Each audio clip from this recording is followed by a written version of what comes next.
ये एमसीए की official website है www.mca.gov.in। इस पर ही आपको रजिस्ट्रेशन करना है। बट जब आप यहाँ पर साइन इन पर क्लिक करते हैं तो यहाँ पर आपको दो पोर्टल मिलेंगे, एक वर्जन V3, एक वर्जन V2।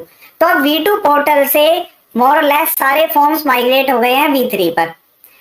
अगर आपने इस वाले पोर्टल पर अपना डीएससी रजिस्टर किया हुआ है, जो कि एमसीए सर्विस में यहाँ पर एसोसिएट डीएससी का ऑप्शन आता है, ये ओल्ड तरीका है। अगर आपने इस तरीके से अपने डीएससी को रजिस्टर किया हुआ है तो वो नए पोर्टल पर वर्क नहीं करेगा। तो नए पोर्टल पर रजिस्ट्रेशन करने के लिए हमें इस वाले V3 पोर्टल पर पहले रजिस्ट्रेशन करना पड़ेगा। अब यहाँ पर यूजर रोल अलग अलग डिफाइंड है, एक रजिस्टर्ड यूजर का है, एक बिजनेस यूजर का है।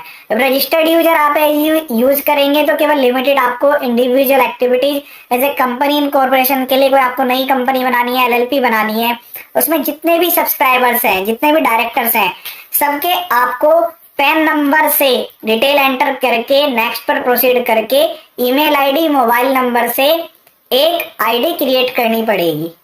वो तब तक वैलिड है तब तक कि आपके पास डिन नंबर नहीं है, या एक प्रोफेशनल नहीं है, या जो अदर कैटेगरी है वो आप बिजनेस यूजर में नहीं जा पा रहे हैं, तब तक आपको पहले रजिस्टर्ड यूजर से आईडी क्रिएट करनी पड़ेगी। फिर बाद में आप माई प्रोफाइल में जाकर उसको चेंज भी कर सकते हैं। अभी मैं लॉगिन करके दिखाऊंगा, यहीं पे माई प्रोफाइल का ऑप्शन आता है। ठीक है, अब हम बात करते हैं बिजनेस यूजर। तो यूजर रोल में बिजनेस यूजर में कंपनी एलएलपी के लिए आप लॉगिन करना चाहते हैं तो उस केस में यहाँ पर उस कंपनी का पैन नंबर आएगा, तो उससे रिलेटेड इन्फॉर्मेशन ऑटोमेटिकली उठा लेगा। उसमें जितने भी डायरेक्टर्स हैं, एलएलपी केस में डेजिग्नेटेड पार्टनर हो गए, manager, secretary, authorised representative, professional staff, तो ये स्पेसिफिक पर्सन है, उनके स्पेसिफिक एरिया यहाँ पर आइडेंटिफाइड है। बेसिकली एमसीए का जो अब लॉगिन है वो पैन बेस्ड है।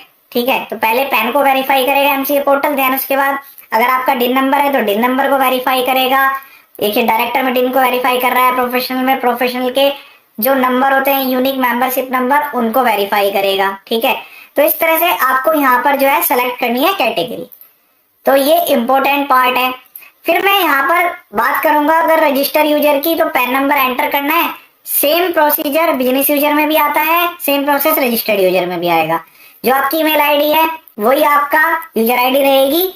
पूरी ईमेल आईडी, वो आपकी जो ईमेल आईडी है वो इसी वाले वर्जन यानी कि V3 वर्जन पर वर्क करेगी, V2 पर वर्जन पर वर्क नहीं करेगी। अब मैं यहाँ पर एक डायरेक्ट लॉगिन कर लेता हूँ, फिर उसके बाद मैं आपको ऑप्शन बता देता हूँ कहाँ पर आपको करना है।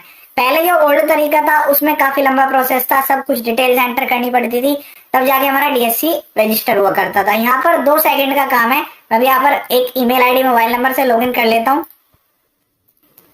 अब सबसे पहला इंपॉर्टेंट पॉइंट, पहला पॉइंट क्या है, जिस पर्सन का आपको डीएससी रजिस्टर करवाना है, मतलब जहां पर भी जिस पर्सन यूजर का आप रोल यहाँ पर सेट कर रहे हैं, पहले आपको उसका लॉगिन क्रिएट करना पड़ेगा। मैं यहाँ पर एग्जांपल ले लेता हूँ। अगर एक डायरेक्टर है, वो डायरेक्टर किसी भी फॉर्म को सबमिट करना चाहते हैं तो पहले उनको अपना रजिस्टर करना पड़ेगा डीएससी। ऐसे लिए इसी तरह से आपको हर यूजर के लिए, वो डायरेक्टर है या नॉर्मल रजिस्टर्ड पर्सन है, जैसे फर्स्ट टाइम इंडिविजुअल आप रोल में रजिस्टर करना चाहते हैं, तो आपको हर पर्सन का लॉगिन आईडी पासवर्ड बनाना पड़ेगा। उसके लॉगिन आईडी पासवर्ड को यूज करके उसमें जाकर यहाँ पर ऑप्शन में रजिस्टर करना पड़ेगा। आप इस प्रोफाइल को बाद में एडिट भी कर सकते हैं। अगर पहले आपने रजिस्टर्ड यूजर की बनाई है तो आप बिजनेस यूजर में भी माइग्रेट कर सकते हैं। फिर उसके बाद आपको एमसीए सर्विस में आना है। अब यहाँ पर मैं दूसरा पॉइंट बताऊंगा, अब वीडियो को ध्यान से देखिएगा और पॉइंट को नोट करते रहिए। पहला पॉइंट बताया मैंने, हर यूजर के लिए अलग लॉगिन बनेगा। दूसरा पॉइंट है, यहाँ पर एफओ सर्विस में आपको एसोसिएट डीएससी का ऑप्शन आएगा। ठीक है, तो एसोसिएट डीएससी में अब कुछ नहीं करना है आपको। एक तो यहाँ से ईएम साइनर डाउनलोड कर लेना है, एक ईएम ब्रिज डाउनलोड कर लेना है। दोनों को डाउनलोड करके ये सिंपल से एप्लीकेशन है, इनको रन करवा लेना है। रन करेंगी, रन करने के बाद आपको इनको राइट क्लिक करके रन एज एडमिनिस्ट्रेटर कर लेना है। ठीक है, देन जो आपका डिजिटल सिग्नेचर है, अब जिसको आप यहाँ पर रजिस्टर कर रहे हैं, अब यहाँ पर मेन पॉइंट आता है, सेकंड पॉइंट इंपॉर्टेंट है कि उस डिजिटल सिग्नेचर का जो पासवर्ड है वो आपको 8 डिजिट से ज्यादा रखना है।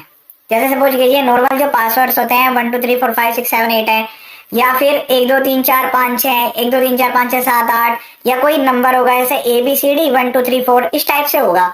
तो आपको क्या करना है, उसको 8 डिजिट से ज्यादा का रखना है, 9 10 11, तभी जाकर इस पोर्टल पर वो रजिस्टर होगा। अगर 8 से कम का है तो रजिस्टर होने में काफी दिक्कतें आ रही हैं।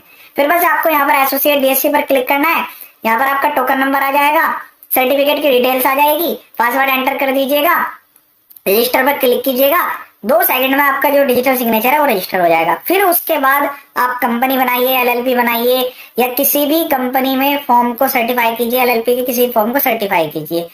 अभी भी आईडी बनाकर रख लेने से फायदा ये होगा कि फ्यूचर में कभी आपको यूज करना होगा तो ज्यादा प्रॉब्लम नहीं आएगी।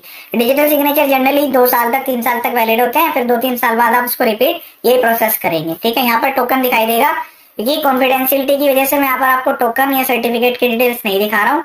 बिल्कुल सिंपल सा, जैसे आप इंसर्ट करेंगे टोकन, तुरंत डिटेल्स यहाँ पर आ जाएगी, पासवर्ड डालेंगे, रजिस्टर पर क्लिक करेंगे, आपका जो है डीएससी रजिस्टर हो जाएगा। फिर उसके बाद आपको, जैसे यहाँ पर मैं बात करूँ तो ये किसी डायरेक्टर का डिन का लॉगिन है, तो उससे रिलेटेड सारे फॉर्म्स यहाँ पर दिखेंगे। वो जिस कंपनी में डायरेक्टर होंगे केवल वही कंपनी के लॉगिन यहाँ पर दिखाई देंगे। तो जिस कंपनी में आप डायरेक्टर हैं या जिस कंपनी का आप रजिस्टर्ड यूजर है, सीईओ है या फिर आप प्रोफेशनल है, तो उसमें लिमिटेड रोल्स आपको दिए गए हैं।